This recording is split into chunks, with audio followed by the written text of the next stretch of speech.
सुप्रभात देवियों और सज्जनों, मैं कर्नल सोफिया कुरैशी और मेरे साथ विंग कमांडर व्योमिका सिंह आज आपको 6 से 7 मई 2025 की रात 1:05 से 1:30 बजे के बीच भारतीय सशस्त्र बलों द्वारा अंजाम दिए गए ऑपरेशन सिंदूर के बारे में जानकारी देंगे। ऑपरेशन सिंदूर 22 अप्रैल को पहलगाम में हुए विभत्स आतंकवादी हमले के शिकार मासूम नागरिकों व उनके परिवारों को न्याय देने के लिए लॉन्च किया गया था। इस कार्रवाई में 9 टेररिस्ट कैंप्स को टारगेट किया गया और पूरी तरह से इसे बर्बाद किया गया। पाकिस्तान में पिछले 3 दशकों से टेरर इंफ्रास्ट्रक्चर का निर्माण हो रहा है। इसमें recruitment, indoctrination centres, training areas व लॉन्च पैड शामिल थे, जो पाकिस्तान और पाक अधिकृत जम्मू कश्मीर POJK दोनों में फैले हैं। Operation Sindoor was launched by Indian Armed Forces to deliver justice to the victims of Pahalgam terror attack and their families. 9 terrorist camps were targeted and successfully destroyed. Over the last 3 decades, Pakistan has systematically built terror infrastructure. It is a complex web of recruitment and indoctrination centers, training areas for initial and refresher courses, and launch pads for handlers. These camps are located both in Pakistan as well as Pakistan-occupied Jammu and Kashmir areas. Some of the well-known training camps are located, as you can see on the screen. They are distributed from Savai Nala in the north, counting to approximately 21, ending at Bhagalpur to the south. इन लक्ष्यों का चयन विश्वसनीय intelligence सूचनाओं के आधार पर हुआ ताकि आतंक गतिविधियों की रीढ़ तोड़ी जा सके, और यह खास ध्यान दिया गया कि निर्दोष नागरिकों और सिविलियन इंस्टॉलेशन को नुकसान न पहुंचे। The selection of these targets for Operation Sindoor was based on credible intelligence inputs and role of these facilities in perpetrating the terror activities. The locations were so selected to avoid damage to civilian infrastructures and loss of any civilian lives. This was done with due diligence, and the camps selected for targeting and their engagement will now be shown to you one by one. POJK के target मैं आपको बताना चाहूंगी। सबसे पहले सवाई नाला camp Muzaffarabad, जो कि POJK के लाइन ऑफ कंट्रोल से 30 किलोमीटर दूर है। यह एक लश्कर तौयबा का ट्रेनिंग सेंटर था। 20 अक्टूबर 2024 सोनमर्ग, 24 अक्टूबर 24 गुलमर्ग, 22 अप्रैल 2025 पहलगाम, इन हमलों के आतंकियों ने यहीं से प्रशिक्षण लिया था। सैयदना बिलाल कैंप मुजफ्फराबाद, यह एक जैश ए मोहम्मद का स्टेजिंग एरिया है। यह हथियार, विस्फोटक और जंगल सर्वाइवल ट्रेनिंग का केंद्र भी था। गुलपुर कैंप कोटली, यह LOC से 30 किलोमीटर दूर था। लश्कर तौयबा का बेस था, जो रजौरी, पुंछ में सक्रिय था। 20 अप्रैल 2023 को पुंछ में और 9 जून 2024 को तीर्थ यात्रियों के बस हमले में यहीं से आतंकी को ट्रेन किया गया था।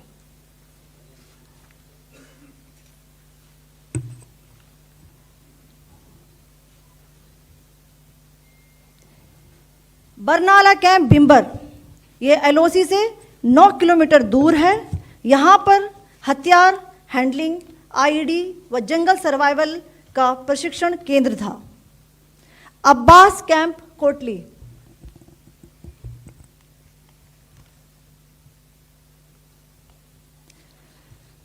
यह LOC से 13 किलोमीटर दूर है। लश्कर तौयबा का फिदाइन यहाँ तैयार होता था। इसकी कैपेसिटी 15 टेररिस्ट को ट्रेन करने की थी।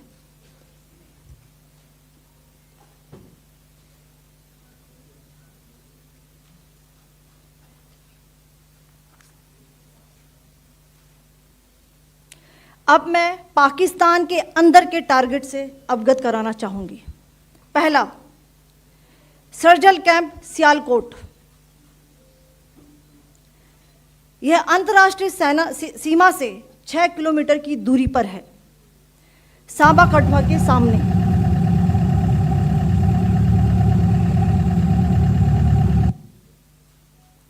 मार्च 2025 में जम्मू एंड कश्मीर पुलिस के 4 जवानों को की जो हत्या की गई थी, उन आतंकवादियों को इसी जगह पर ट्रेन किया गया था।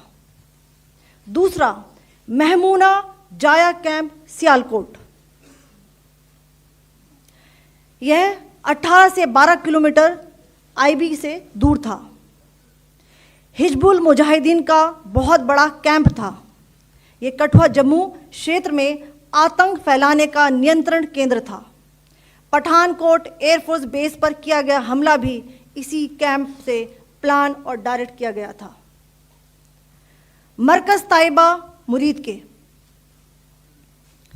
यह आईबी से 18 से 25 किलोमीटर दूरी पर है। 2008 के मुंबई हमले के आतंकी भी यहीं से प्रशिक्षित हुए थे। अजमल कसब व डेविड हेडली भी यहां ट्रेन हुए थे।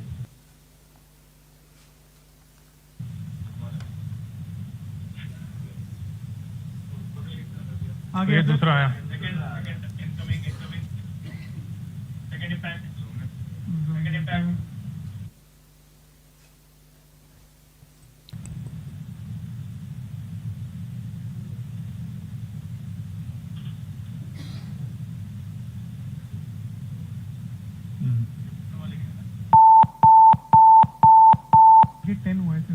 टारगेट 10 हुआ, एंक्लोजर सेम ही है। 7 it is hit the target. हाँ हाँ।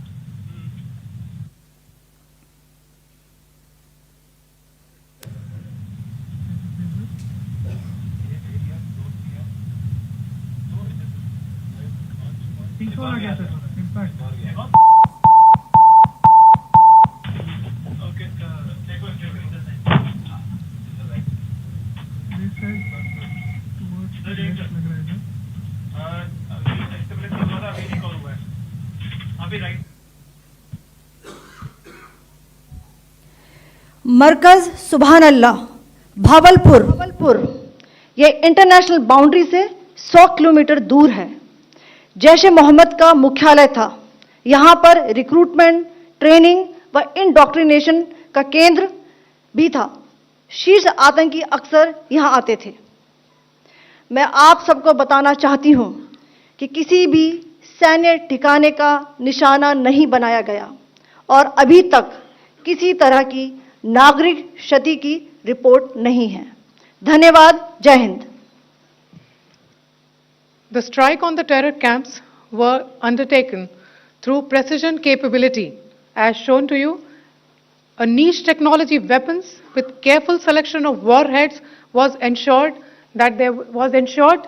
so that there will be no collateral damage.